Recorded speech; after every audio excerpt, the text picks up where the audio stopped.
BBOR, Black Box Online Radio, coming to you from West Virginia at heart and from around the globe.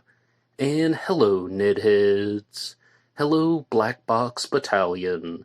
Today is Wednesday, another Ripper Wednesday. Welcome to the show. How's everybody doing?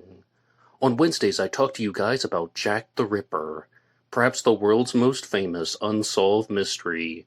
And in this episode, I will be discussing James Kelly as a Jack the Ripper suspect, as well as looking at the book Prisoner 1167, The Madman Who Was Jack the Ripper by James Tully. And you guys know the drill. You can hit the like button if you want, subscribe if you haven't, and drop a comment down below if you have something to say about Jack the Ripper.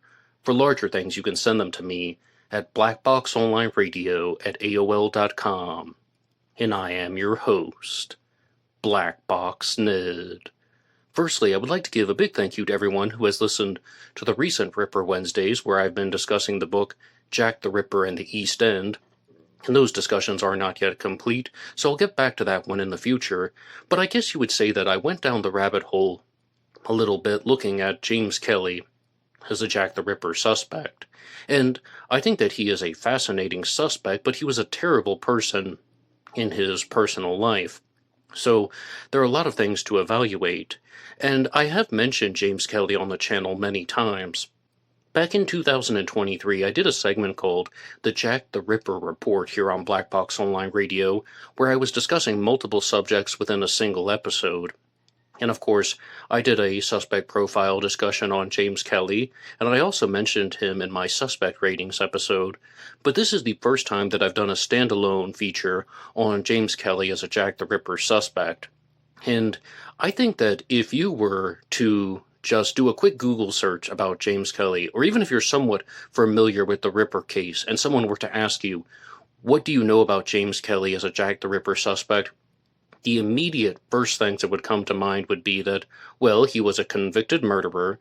James Kelly was a man who murdered his wife, and he was sent to Broadmoor Asylum. He broke out of Broadmoor Asylum in 1888, before the Jack the Ripper murder started, before the Autumn of Terror, and then he is actually on the run for nearly 40 years. Nearly 40 years, and in 1927, he voluntarily returns to Broadmoor Asylum, and he spends the last 2 years of his life in Broadmoor and passes away in 1929. That is what, you'll probably find. That's the nutshell version. Well, what is everything that happened in between? What on earth happened with this story? And we're going to look at several different sources here. One of them is actually Jack the Ripper Map, jacktherippermap.info, and there's a suspect profile page that was written here, and I would like to read that for you. Jack the Ripper, suspect James Kelly. James Kelly was first identified as a suspect by Terence Sharkey in his 1987 book Jack the Ripper, 100 Years of Investigation, and documented in Prisoner 1167, The Madman Who Was Jack the Ripper by James Tully.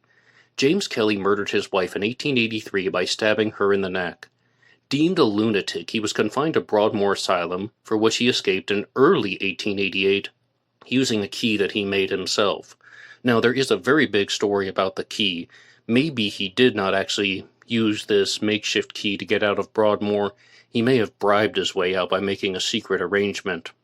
But to continue here, after the last Ripper murder in London in November of 1888, the police searched for Kelly at what had been his residence prior to his wife's murder, but they could not find him. The retired NYPD cold case detective Ed Norse examined the Jack the Ripper case for a Discovery Channel program called Jack the Ripper in America. In it, Norse claims that James Kelly was not only the Ripper's real identity, but he was also responsible for multiple murders in cities around the United States. Well, lots of people formulate their theories this way. Lots of people talk about how they have a suspect in the Ripper case or the Zodiac case, or maybe a different story like the Phantom Killer, and then they think that this person also committed additional homicides, and they're drawing out just this type of Venn diagram, which is connecting all of these different stories. And I always approach those with skepticism because, first and foremost, we haven't even identified James Kelly as Jack the Ripper. He is just a possible suspect. Norris highlights a few features of Kelly's story to support his theory. Kelly worked as a furniture upholsterer, a job that requires handiness with a knife. He also claimed to have resided in the United States and left behind a journal that spoke of his strong disapproval of the immorality of prostitutes and of his having warpath during his time as a fugitive. Conclusion: it is highly unlikely that James Kelly was Jack the Ripper, and this post was written by Jeff Cooper. Firstly, I do greatly appreciate all of those things, but I didn't really hear too many reasons why this person, Jeff Cooper, did not think that James Kelly was Jack the Ripper. If you're going to propose a suspect, maybe you should also say some of the reasons why you think that this person was not the Ripper. And when I did my suspect ratings episode about 2 years ago, I put James Kelly in the mid-level because I arranged it in suspect tiers. The top tier are the suspects that I thought were most likely to have been Jack the Ripper. Then there were mid-level suspects and then low-ranking suspects, which I casually call the bottom of the barrel. And James Kelly is not only a mid-level suspect in my opinion, I think that he is what we would call an upper middle of the deck. As I said, there is a chance that he was Jack the Ripper. Maybe not a top-tier suspect, but definitely worthy of consideration. And many of you guys have also recommended a channel to me called The Pub Test.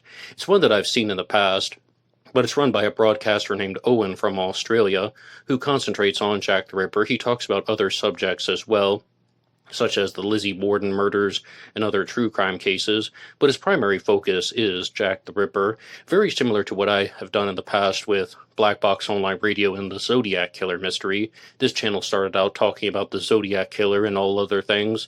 Now I've expanded into other unsolved mysteries, such as Jack the Ripper, the Black Dahlia, D.B. Cooper, and the disappearance of Maura Murray. And if you want to follow along with all of these discussions, the show comes to you Monday through Friday. Please like and subscribe one more time. And I was familiar with the pub test, but I finally just decided to go and see what is he saying about the Jack the Ripper suspects. And with James Kelly, there are some very interesting observations that were made by Owen on the pub test. Firstly, he said that he thought that James Kelly was always going to stand out as a top 5 Jack the Ripper suspect, and I think he's leaning toward number 5. And I don't quite think so. I'm not somebody like Jeff Cooper here who just says, no, he wasn't Jack the Ripper. And I'm also not someone who's saying that he's a top 5 suspect.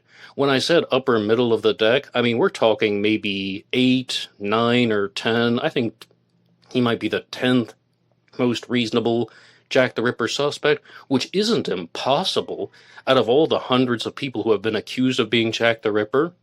I mean, he's worthy of consideration, but I will share some other observations from Owen from the pub test later on in this episode. But I would really like to look at the casebook.org post for James Kelly as a Jack the Ripper suspect, because these things can always be very, very direct and to the point. Casebook.org is a great place for condensed Jack the Ripper information. And casebook.org says that James Kelly was named as a suspect by author James Tully in the book The Secret Prisoner 1167, The Madman Who Was Jack the Ripper, and also by John Morrison in Jimmy Kelly's Year of the Ripper Murders. James Kelly was born on April 20th, 1860, at 43 St. Mary Street, and he was born to Sarah Kelly when she was 15 years old. Okay, so he was born on April 20th of 1860. That means that he would have been 28 years old at the time of the Ripper murders, and at the time of the Autumn of Terror, which I think is totally reasonable for a Jack the Ripper suspect. 28 years old is what a lot of people would expect. It's also in line with the psychological profile that was created by John Douglas, where he states that if he had to put an age on it, he would say 30. We're talking about late 20s, early 30s. That means the median age would be 30. 28 is very close to that, and 28, in fact, is in somebody's late 20s. And we're also going to see, though, that James Kelly is going to grow up with some very, very problematic issues. And ultimately, though, even though he is born to a teen mother, eventually the family will come into money. James Kelly is what we would call a trust fund baby in the United States, where there's actually some money that is left for him. but he has to reach a certain age. And these were a lot of the things that Owen was talking about on the pub test, that James Kelly is somebody who grows up with a problematic childhood, problematic lifestyles, and it really sounds like he's what we would call a deviant. He's doing deviant things that are both illegal, but also just unsavory, unlikable, yet he still finds somebody who goes after him and that wants to marry him. And she's a woman named Sarah Brider, and this becomes the foundation of what's going to ultimately send James Kelly to Broadmoor. There's a very, very tumultuous and nasty relationship going on between Sarah Brider and James Kelly. And what Owen had proposed is that maybe she's only doing it for the money, maybe she knows that he had access to some money, and he is extremely physically abusive toward her. Moreover, he also contracts an STI and then blames her for it because he's seeing other women and prostitutes, and he blames her for that, but most likely it was all his doing. I think that James Kelly sounds like somebody who would fit into the category of being a fraud. He thinks that he's this type of master manipulator and master persuader, but in reality, he fools no one. And this is a combination of the pub test and this casebook.org article. But James Kelly is going to attempt to kill Sarah Brider. He's going to take a blade and put it to her throat, and he is going to be charged with attempted murder. But ultimately, he's able to write very persuasive letters to get her to stay with him. And this becomes the foundation of, is she really doing this because she thinks he's changed and reformed, or is she doing this because she thinks she's going to get some money in the long run, and maybe even being pressured by family members to stay with someone who is so abusive? And Sarah Brider was murdered and died on June 24th of 1883.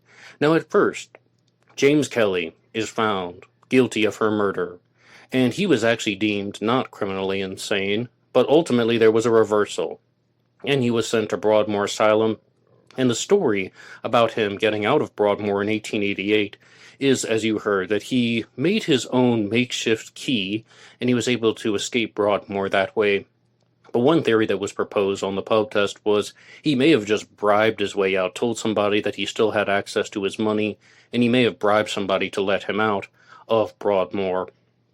Then James Kelly is more or less going to go on the run, but he's going to stay in England until the end of 1888, definitely after the Whitechapel murders have taken place, and he's going to go to he is, by his own admission in his journals, states that he was in England in 1888, so I really think that this is going to be something that is worthy of consideration. He does seem like he is somebody who was criminally insane. He is a convicted murderer. He's on the loose at the time that Jack the Ripper is operating.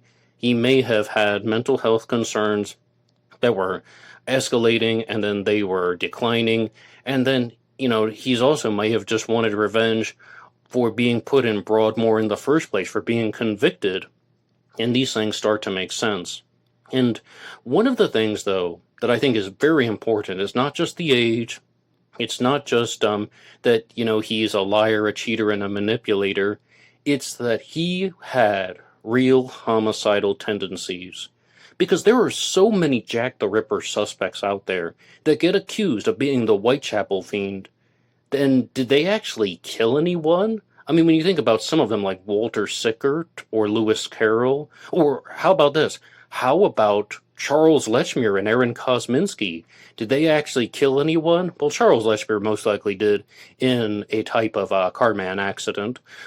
But in terms of being a murderer, were these people actually murderers, or have they just had their names dragged through the mud and they've been accused of some of the most horrible and atrocious crimes in human history when they weren't actually homicidal? But with James Kelly, he is a convicted murderer. So convicted murderer on the loose at the time of the Jack the Ripper crimes, absolutely I would consider him. That's why I said he is somebody who's a mid-level suspect.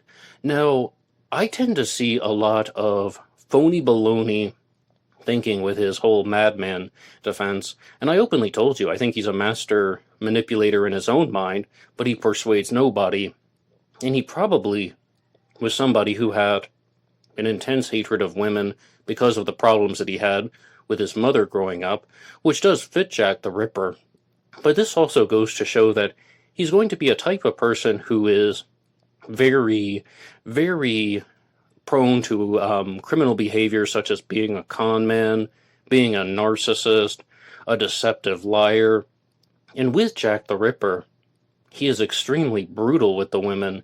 And something that I don't necessarily see with James Kelly is he doesn't seem to be extremely aggressive toward women in the sense that he's just having these fits of mania where he's trying to mutilate their bodies beyond recognition.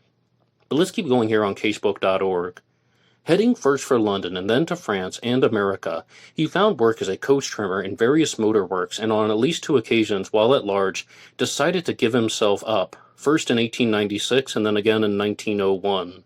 And the stories that I heard about this were that in 1896, going off of memory, this was actually at the port of New Orleans in the United States, and he just goes to the authorities and he says, "My name is James Kelly, I'm a convict on the loose, I escaped Broadmoor Asylum from England." So then they say, all right, well, get on a boat, go back to England, and they even alert the British authorities. But there was a mix-up about the dates. So when James Kelly arrives, no one is waiting for him in England, so he just continues to go on the run again.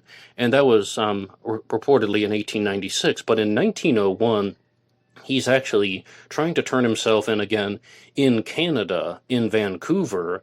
And at that point, they're just like, all right, well, see what we can do. And it takes 3 months for them to put together this type of search process, and they're trying to connect the dots.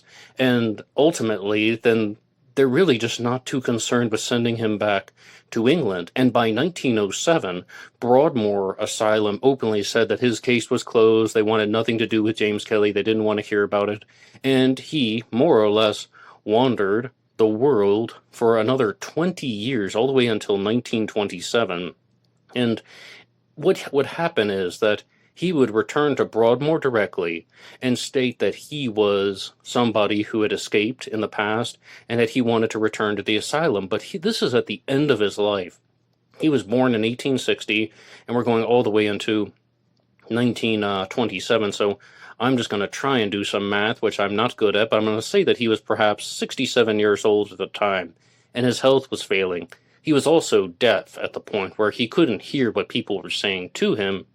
But then he is admitted into Broadmoor, and he spends the final 2 years of his life there. But he actually tries to escape at least once, and then he is more or less just thinking that these people aren't actually doing anything for me here. They're just trying to drug me. So he tries to escape, but that's unsuccessful, and he passes away in 1929. Now, that is a wild story, but is that what Jack the Ripper happened? Was that the end of Jack the Ripper? I'm not completely convinced that that was, but I do think that there are some things that are worthy of consideration. The timeline matches up, the criminal deviance matches up. James Kelly seems like more of a con man than a serial killer, although, as we said, he did murder his wife, so he is known to commit these violent acts toward women. But we might be dealing with a slightly different type of narcissistic personality than someone who committed the aggressive murders against the victims in the Jack the Ripper case. Strangling women in the streets, cutting out their organs. This seems like a different type of deranged thinking. Let's not kid ourselves. James Kelly had homicidal tendencies. He could definitely be aggressive toward women. But it just seems like he's operating in somewhat of a different way. But I told you guys that there was a book that was written about him called Prisoner 1167, The Madman Who Was Jack the Ripper by James Tully, and James Tully has since passed away. The description of the book is very brief, and it says, presents for the first time, evidence that suggests that British authorities had Jack the Ripper in custody, but released him deliberately and ignored information that might have led to his arrest and conviction for a string of murders. That's really the only description that has been left here, and I was actually very disappointed to see that this book, which came out in 1997, hasn't been converted into a Kindle format. Otherwise, I would be absolutely all over this thing. But there have been some very strong criticisms of this book, Prisoner 1167. Giving a shout out to R. Howell, who has written this book review here, which I'm going to read for you right now. And it says, "There is so much mystery and unknowns when dealing with Jack the Ripper that nearly any theory should at least be listened to before criticism is made."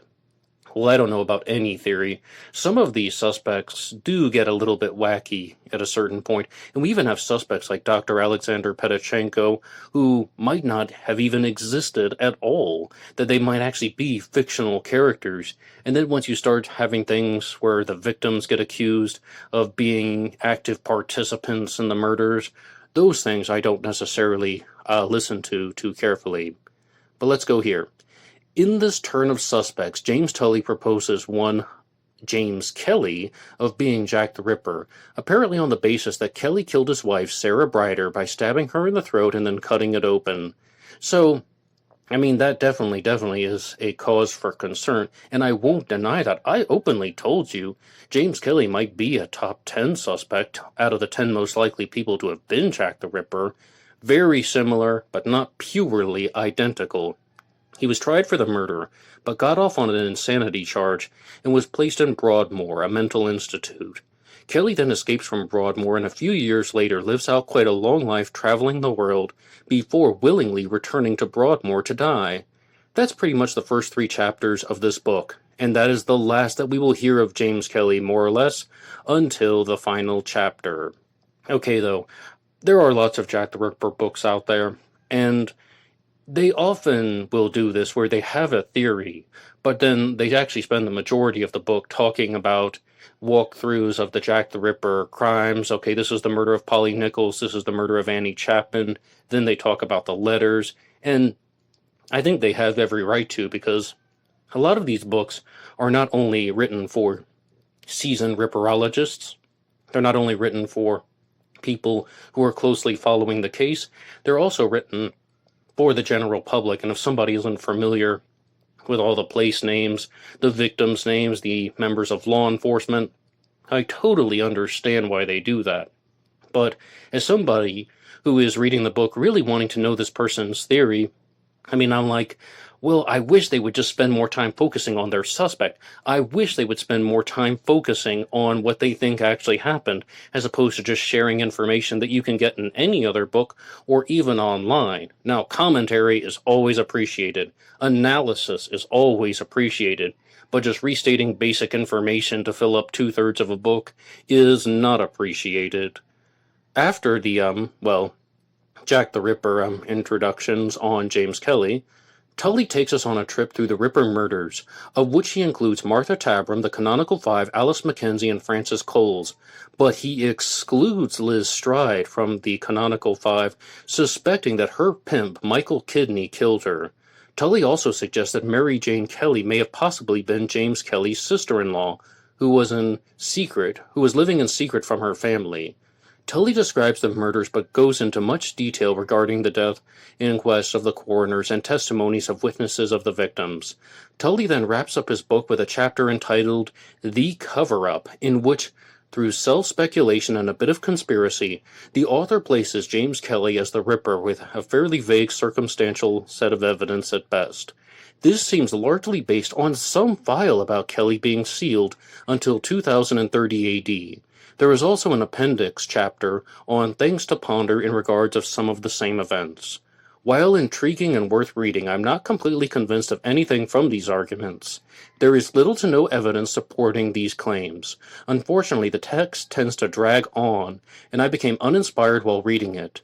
It's a decent text dealing with a mid-level suspect, but there's really not much supporting it at this point other than conjecture. One more time, thank you to R. Howell for that book review of Prisoner 1167. Okay, my immediate responses. When we are talking about any Jack the Ripper suspect, or Zodiac Killer suspect, D.B. Cooper suspect, Black Dahlia suspect, in any of the unsolved mysteries that I talk about here on Black Box Online Radio, we have to differentiate between the suspect profile and the full package theory. The suspect profile is very simple. Was this person Jack the Ripper? Was this person actually the killer? Were they the perpetrator? And the full package theory would be something that you just heard right there. That James Tully will list out the case for the Ripper as, well, okay, maybe James Kelly was Jack the Ripper. He did not commit the murder of Liz Stride. He did commit the murder of Martha Tabram. He was the brother-in-law of Mary Kelly. All of those connections that have been made among the victims. Those things are going to be very speculative. And immediately, like if you were to just Google James Kelly as a Jack the Ripper suspect and read through some pages like I did on casebook.org, some of the other websites will share this. I recall this from the past when I did the first episode on him, and that was that he has no direct relation to the victim Mary Kelly, that there has never been an established relationship between James Kelly and Mary Kelly. And for starters, Mary Kelly was most likely an alias that she was using. That was not a name that she was assigned at birth or through marriage, so there's a lot of doubt that can be placed on whether or not James Kelly is a relative. But, I mean, if James Tully is going to insinuate that James Kelly and Mary Kelly have a relation, then there's a specific reason why she was chosen. I know that that would make sense in his mind, because his suspect, James Kelly, is going to be more or less convicted for murdering his wife. I mean, he was convicted for murdering his wife, Sarah Brider, and then if Mary Kelly was his sister-in-law, he's going to get revenge on the family. He's going to get revenge in some way, and that's why her murder would be more vicious and more prone to attack. All right, I mean, I will definitely hear somebody out if they're going to be making a case like that. I'm not saying that I would agree with it, but in terms of just nominal similarities, Mary Kelly, James Kelly, I don't think that there's going to be anything there, because I don't really think that that was her real name, and most people seem to agree. So somebody's making a claim that goes into the book of other claims. I can't necessarily disprove it right now, so I'll keep an open mind and look for some more evidence in the future. Now, this whole thing about the secret file that reveals things about James Kelly, let me read that for you again. This seems largely based on some file about Kelly being sealed until 2030 AD. Well, I can tell you some things. That the medical records of a suspect are sealed for 100 years. And I only say that from doing this Ripper Wednesday segment. And that, I mean, it's very clearly documented in the case of Hyam Hyams by Sarah Bax Horton, who wrote the book One Arm Jack about him, where she was trying to sort through the records, and after 100 years of his passing, his medical records were revealed and she was able to evaluate them. When somebody passes away from an asylum, their records are sealed for 100 years due to medical privacy laws, and that's just the first one that introduced me to that subject. So I believe that the file is real. James Kelly passed away in 1929. The file is sealed until 2030, 100 years. But as Owen brought up on the pub test, has James Tully actually evaluated the contents of the file, or does he simply know of the file's existence? And as I said, we say in the file, these are most likely medical records. So has he evaluated what's in them? Or does he just know that there are medical records? And is it actually going to be eye-opening? Is there going to be something in that file that is going to reveal anything about the Jack the Ripper case? I would say probably not. I really don't think that there's going to be anything there that is going to be very eye-opening, that is going to change anybody's perspective on James Kelly as a Jack the Ripper suspect, or provide any clues to the identity of Jack the Ripper. Why? Because James Kelly was on the run for 40 years. And he wasn't confessing to people left and right. He didn't just write out some detailed confession on how he did everything. He was somebody who journaled. He also didn't create the diary of Jack the Ripper the way that James Maybrick allegedly did, or create the autobiography of Jack the Ripper the way that James Carnac did. He didn't detail all of these findings, and if anything, it seems like James Kelly was somebody who had real mental health issues. He was somebody who had real deviant issues. He had real homicidal issues. He was a convicted killer.